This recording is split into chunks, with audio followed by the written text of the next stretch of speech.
السلام عليكم ورحمة الله وبركاته. ازيكم يا حبايبي يا حلوين؟ عاملين ايه؟ يا رب تكونوا بخير.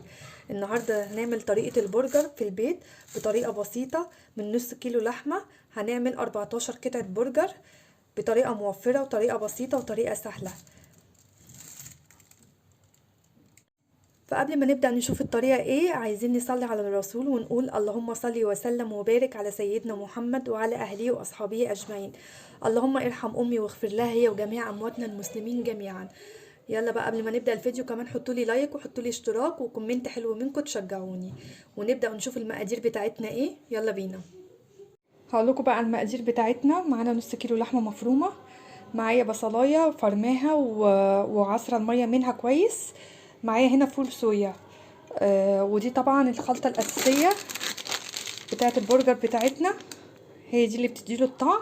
هنحط الخلطه بتاعه ماجي دي. ومعايا هنا باخد معلقه كاتشب من دوت. هنشوف بقى الطريقه هنعملها ازاي. دي المكونات تاني: نص كيلو لحمه مفرومه، بصلايه مبشوره ومتصفيه الميه، معايا فول صويا. احسن نتيجه تاخديها للفول الصويا اللي انت بتنقعيه في ميه دافيه، مش ميه من حنفيه، ميه تكون دافيه شويه، مش سخنه قوي، دافيه. وتنقعيه شويه حوالي 10 دقايق، وبعد كده تصفيه من الميه بتاعته كويس، هيديكي نتيجه كويسه مع اللحمه. وخلطه البرجر اللي انا قلت عليها ديت، ومعلقه كاتشب. تعالوا نشوف بقى هنعمل ايه. هنحط هنا الفول الصويا بتاعنا، هننزله في الكبه،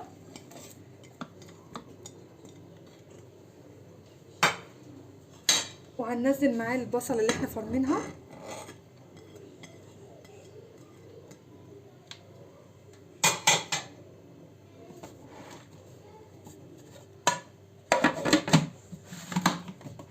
هضرب كده البصله مع الفول الصويا،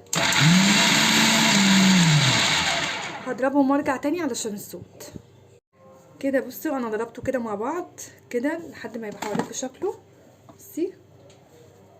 بصوا هيبقى بالشكل دوت كده مندمج كله مع بعضه.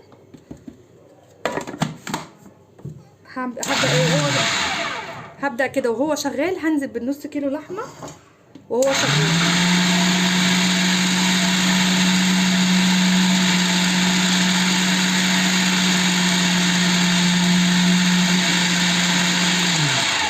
هبدأ بقى انا كده هنزل بالنص كيلو لحمه زي ما انا قلت لكم، هكمل وهرجع لكم تاني.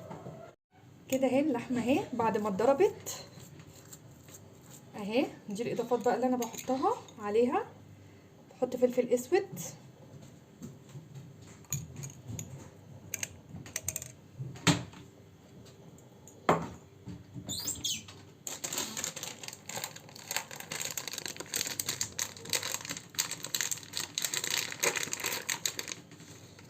بحط الخلطه اللي هي بتاعت ماجي اللي انا قلت لكم عليها.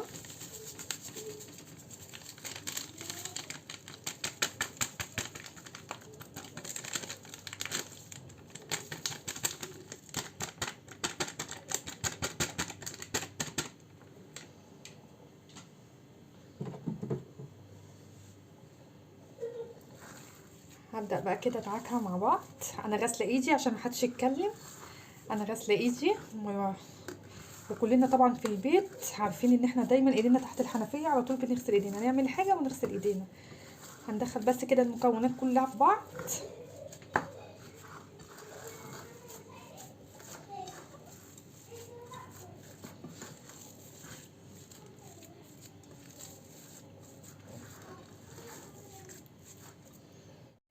اهي لما دعكتها كده في الخلطه كلها، بحط بقى هنا الكاتشب بتاعي، معلقه كده بسيطه، هو دوت اللي بيديني اللون الاحمر بتاع بره. معلقه كده بس بحطها، بيديني طعم في البرجر، في نفس الوقت بيديني كمان اللون اللي هو الاحمر اللي بره. وبرده بفضل اقلب كده.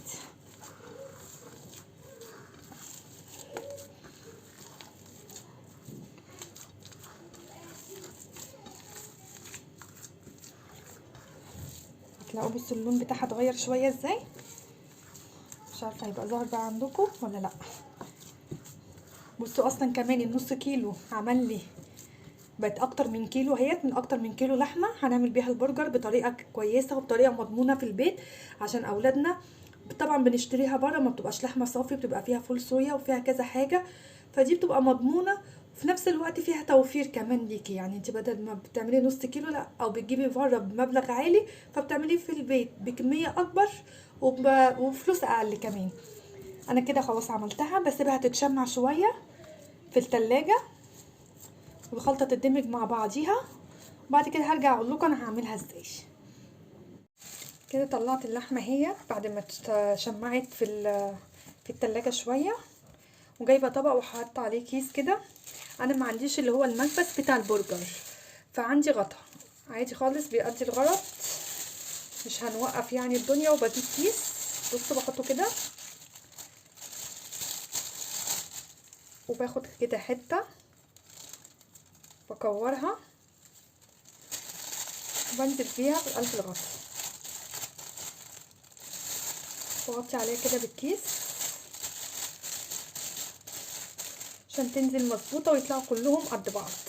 اللي عنده المكبس طبعا بيبقى احسن عشان بيطلع الشكل بتاع بره بالظبط، لكن انا مش عندي، فمش هوقف الدنيا يعني ايه عليه. بشيل الزياده دي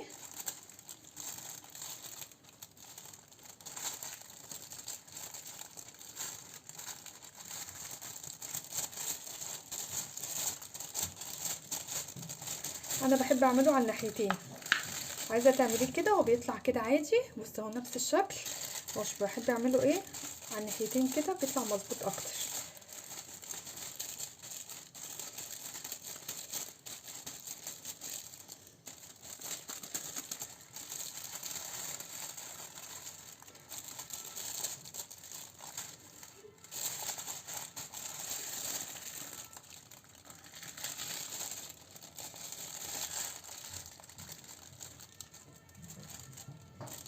بصوا متماسك، مفيهوش اي حاجه ولا فكك الحمد لله.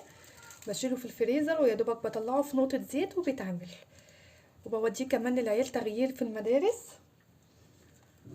بوديهم بيه المدرسه تغيير بدل الجبنه والحاجات دي كلها، وبدل ما اشتري من بره بيبقى حاجه موجوده عندي في البيت، وحاجه ايه طبقه نضيفه وعارفه انا عاملاها ازاي. ببدا ارصه كده، وهعمل واحده تاني قدامكم.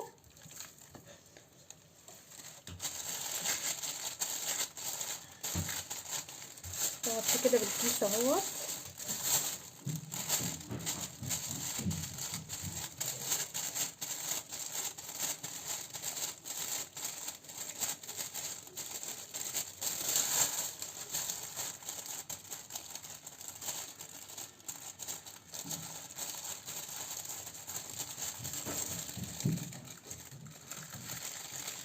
بعمل برضو على الناحيه التانية.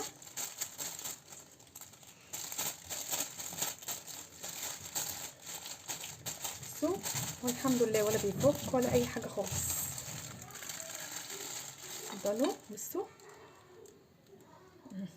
وهرص جنبه. هخلص انا بقى الكميه كلها واجي اقول لكم الكيلو النص كيلو لحمه مفرومه عملت معايا كام قطعه برجر. كده رجعت لكم تاني بعد ما خلصت الكميه.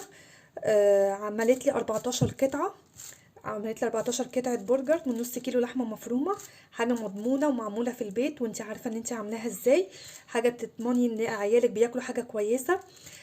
طب فيها توفير طبعا في الفلوس، انت ما بتجيبي بره كام قطعه بيبقى بمبلغ عالي، وما بتبقاش عارفه، وساعات والله بيبقى طعمه مش قد كده، طعمه مش حلو.